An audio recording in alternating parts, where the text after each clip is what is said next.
A mother's love can protect you or control you.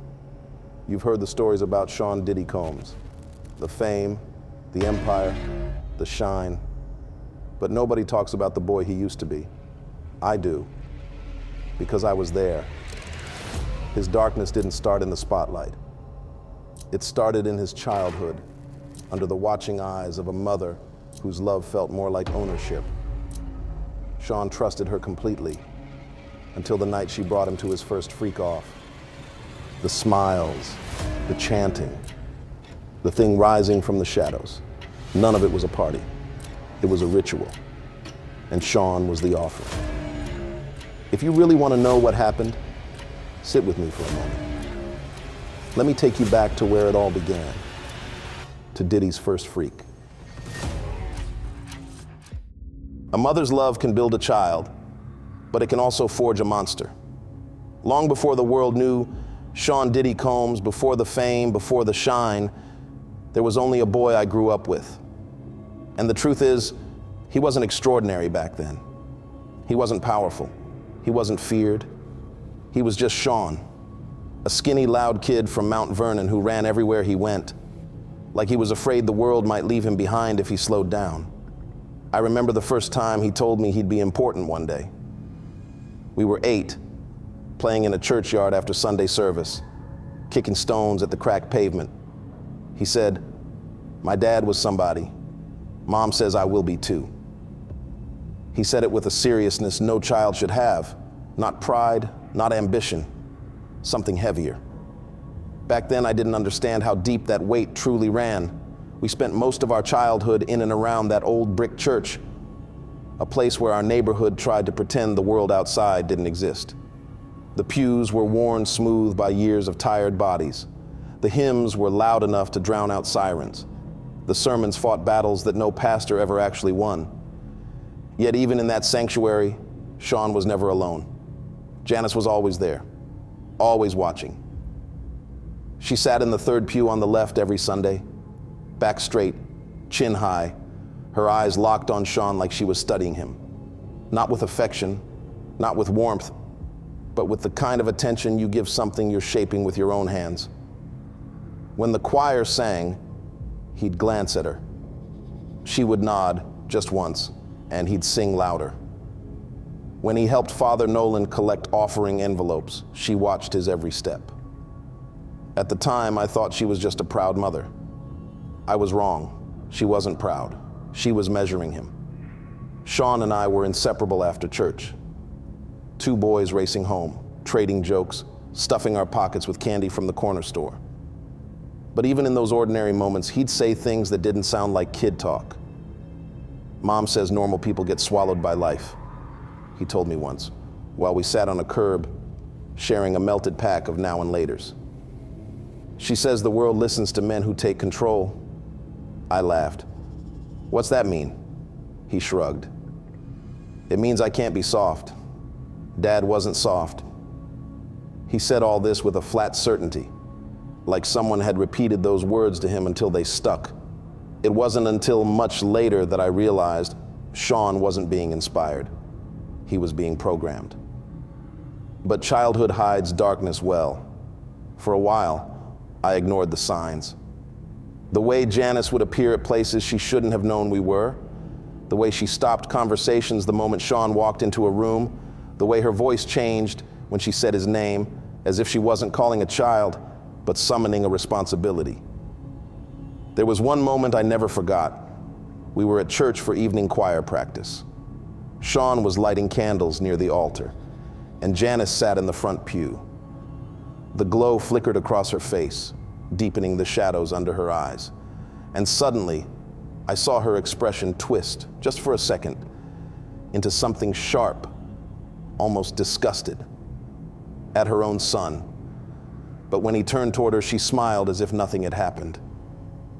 It chilled me in a way I didn't understand back then.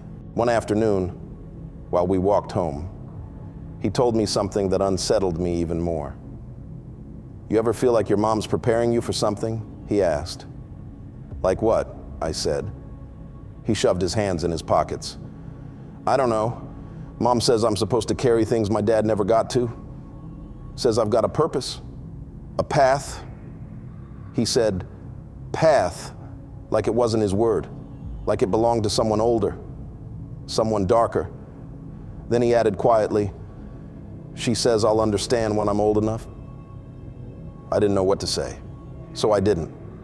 But something deep down told me that whatever Sean was being prepared for, it wasn't something kids should even know exists. The last moment of our innocence came in that same church, late on a rainy Sunday. The choir had gone home. The pastor's office light clicked off. The last hymn had faded into the walls. Sean and I sat in the back pew trading jokes. Then the lights flickered. Janice appeared at the end of the aisle. Time to go, Sean. He stood immediately. No laugh, no protest, no eye roll, just instant obedience. As they walked out together, her hand rested on the back of his neck. Not lovingly, but like she was guiding a tool she didn't trust to stay balanced. He didn't look back at me. He didn't need to.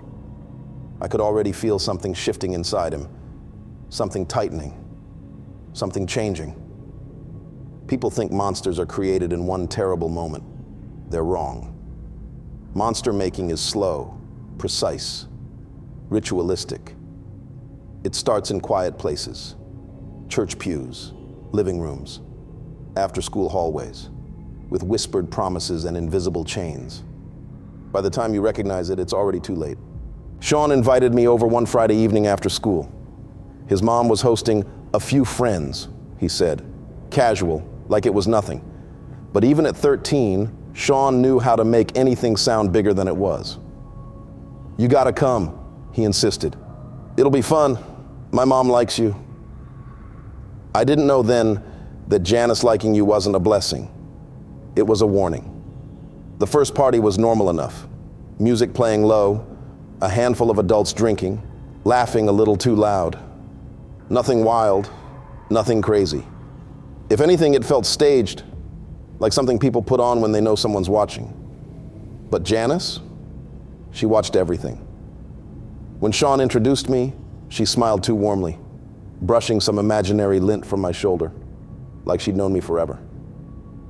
Oh, so this is the friend, she said, eyes glinting. Sean talks about you all the time. I glanced at Sean. He looked proud.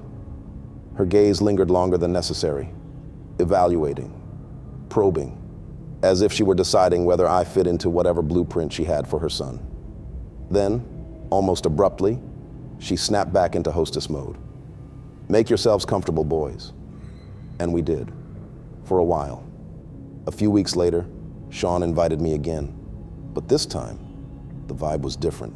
Fewer lights, stranger music, people I'd never seen before.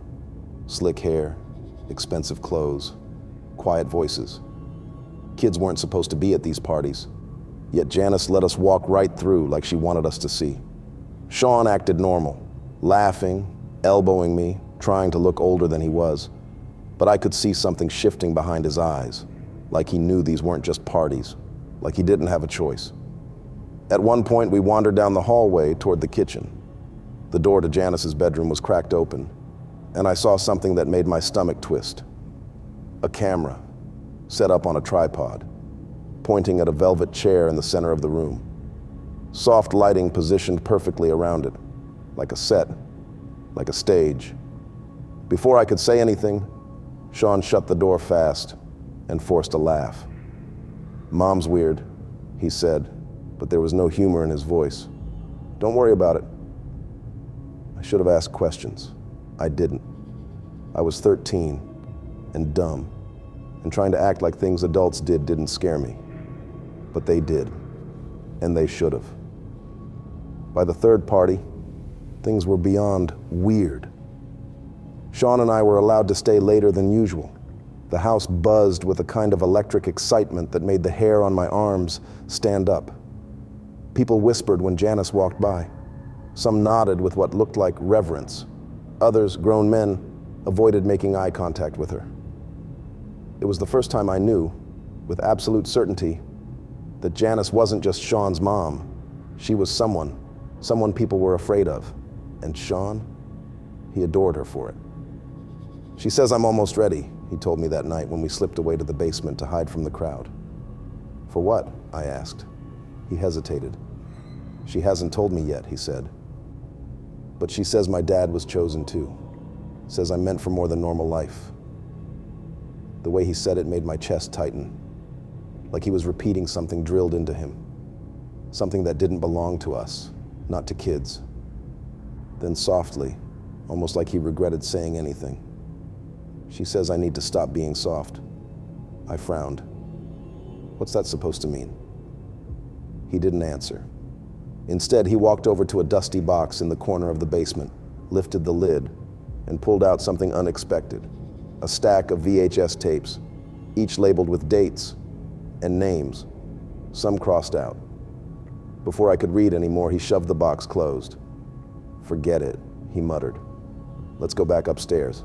The good stuff's about to happen. But I couldn't forget the tapes. Something about them felt wrong, hidden, like they weren't meant to be seen. A week after that party, something happened that cemented everything into place. We were sitting on Sean's porch eating chips when he said it. Quiet, casual, like he was asking if I wanted to go play basketball. You want to come to another party Friday? I swallowed. What kind of party? He smirked a little. The real kind. I felt a chill slide down my spine. What's that supposed to mean? Sean didn't answer at first. He stared at the sidewalk, tapping the ground with his sneaker like a kid preparing to jump into deep water. Then, my mom says I'm old enough now. Old enough for what? He finally looked at me. To this day, I wish he hadn't, because Sean's eyes, those bright, chaotic kid eyes, were gone. In their place was something older, something rehearsed. You'll see. I didn't sleep for 2 nights thinking about it. Something inside me was screaming to stay away. But Sean was my best friend. And when your best friend asks you to show up, you show up, even if you shouldn't, especially when you shouldn't. Because that Friday night, that was the beginning of everything that broke. That was the night I walked into Janice Combs' house for the last time as a kid. And the night I realized that Sean wasn't being raised, he was being prepared. I should have trusted my instincts. By the time the next party rolled around, something in me already knew this wasn't just some cool house with adult stuff going on. It felt like walking into a place that had been waiting for me, a place that already knew my name. Sean opened the door before I even knocked. You're late, he said. I wasn't, but something about the way he said it made my stomach flip. Inside, the house felt staged. The music was lower than usual, the lights dimmer, the people quieter. Everyone moved slow, like they were saving their energy for something that hadn't happened yet. Janice drifted through the room like smoke, whispering to guests, resting her hand on shoulders, guiding people with the slightest tilt of her head, not hosting, directing. Every time she passed me, her eyes lingered, just a hair too long, like she was waiting to see how I reacted to each new detail. Sean nudged me. Mom said I can stay up tonight, he said proudly. I'm old enough now. Old enough for what? He didn't say. I didn't ask. I should have. After an hour, the party shifted. I didn't hear anything specific, but the mood changed, like the air got heavier, as if everyone suddenly remembered why they were there. Hey, he whispered, come upstairs. I want to show you something. His voice was trembling, not from fear, from excitement. He pulled me up the staircase and into the recording room. The door closed behind us with a soft click that felt like a lock. Sean walked straight to the shelf, grabbing a tape labeled Sean, first cut. My hands turned cold. You have to see this, he said, grinning like a kid sharing his favorite cartoon. Mom says this is the tape that proved I was special. He slid it into the VCR static. A click, then the screen lit up. And I saw him. A much younger Sean, 8 or 9, sitting in the same velvet chair, small, scared, trying not to cry. Janice stood behind him, stroking his hair. Look at me, she whispered. Don't look away. 2 adults held his arms still. He whimpered, begged, tried to stand. Janice tightened her grip on his chin, forcing him to face the camera. "This is your beginning," she said. "This is who you are." One of the adults handed her something, a long strip of cloth. She tied it around Sean's wrists, not tightly, delicately, like a mother tying a bow.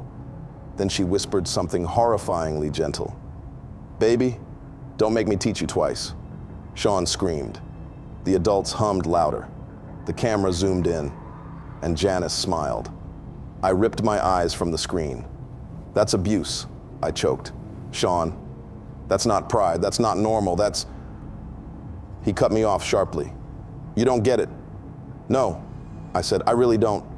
His expression darkened, hurt, betrayed, angry. "I showed you because I thought you were like me," he whispered. "I thought you'd understand." I didn't. I couldn't. I felt dirtier just breathing the air in that room. "Take me home," I said. I didn't sleep for days. My personality changed. I stopped talking back, stopped sneaking out, stopped testing my mom's boundaries. Every time I closed my eyes, I saw that tape, heard Sean screaming, saw Janice smiling. I was terrified that if I told anyone, the Combs family would show up at my door, or worse, that Janice already knew what I saw. But one night I broke. I told my mom everything. Not the supernatural parts, not the chanting, not the way the air moved like it had a pulse, just enough for her face to drain of color. She didn't ask questions. She didn't tell me I was imagining things. She just said, "Pack your bag." By the next morning, we were gone. By the end of the week, we were in another state. By the end of the month, across the country. My mom never explained. She never needed to. But I'll never forget the moment we pulled away from our old street. Janice standing in the driveway, smiling calmly, holding Sean's hand. And Sean waved. Not like a kid saying goodbye, like someone promising, "I'll see you again." I didn't see Sean again for years. Not in person, only on TV, only in headlines, only in stories whispered by people who claimed they knew him back when. I'd be walking through a mall or scrolling through my phone or watching a music award show, and there he'd be. Not Sean, not the boy I grew up with, not the kid who raced me down the block or tried to rap in the school lunchroom. No. The man standing under the lights, wearing diamonds and power-like armor. That wasn't the boy I knew. That was the thing his mother built. The thing she started shaping long before any of us understood what we were seeing. And every time he smiled for the cameras, I remembered the other smile. Janice's. Standing in her doorway, recording everything, directing everything, shaping him frame by frame. People think monsters are born. I know better. Some are made, handcrafted, trained, cultivated. Some are filmed into existence. I spent years trying to forget. It didn't work. Some nights I'd dream of that velvet chair. Other nights I'd hear the humming, the low, vibrating sound of adults giving their souls to something they didn't understand. Sometimes I saw Sean exactly as he was the last day I saw him, standing beside Janice, waving at me like he knew I'd never escape the memory. And sometimes, in the darkest dreams, I saw who he became. The empire, the control, the endless allegations, the stories people whispered behind closed doors, the footage Netflix just dug up. Everyone keeps asking the same question. How could he do all of that? But I already knew the answer. I saw where it started. I saw who taught him. I saw who shaped him. I saw who whispered in his ear while the camera rolled. When 50 Cent dropped the documentary, when those tapes surfaced, when the world finally got a glimpse of the man behind the image, I didn't feel vindicated. I felt sick, because those were the same eyes I saw back then. Hollow, obedient, hungry. The same posture, the same trained stillness, the same chilling acceptance of whatever he was told to become. People are calling him a monster now. But I remember the boy. I remember the fear in his voice before it disappeared. I remember the moment Janice replaced his innocence with something else entirely. The parts the documentary didn't show, the tapes you'll never see, those are the ones that terrify me. Because the day his mother filmed his first initiation, she didn't just break him. She opened a door, and something stepped through. I'm older now. I don't live in fear the way I used to. But sometimes, late at night, when the house is quiet, I'll catch myself looking toward the window, half expecting to see someone standing there watching. Not him, her, Janice. Because the real truth? Sean isn't the scariest part of this story. She is. And if you've been following the news, the lawsuits, the interviews, the footnotes buried in court documents, you already know. She's still alive. She's still silent. She's still in control. And I don't think she's done. If you take nothing else from what I've said tonight, take this. A mother's love can build a child, but a mother's obsession, it can build something else entirely, something that looks like success, something that sounds like confidence, something the world mistakes for greatness. But underneath it's just a boy in a velvet chair, staring into a camera he never asked for, repeating words that were never his. A boy who became a brand that became a mask that became a monster. And I was there the day it began. So if you're watching this, if you're listening, be careful who you admire, because the man you know as Diddy, I knew him before the world did. And what his mother created, she didn't create an icon. She created something you can't undo, something still evolving, something still hungry. And trust me, this story isn't over, not by a long shot.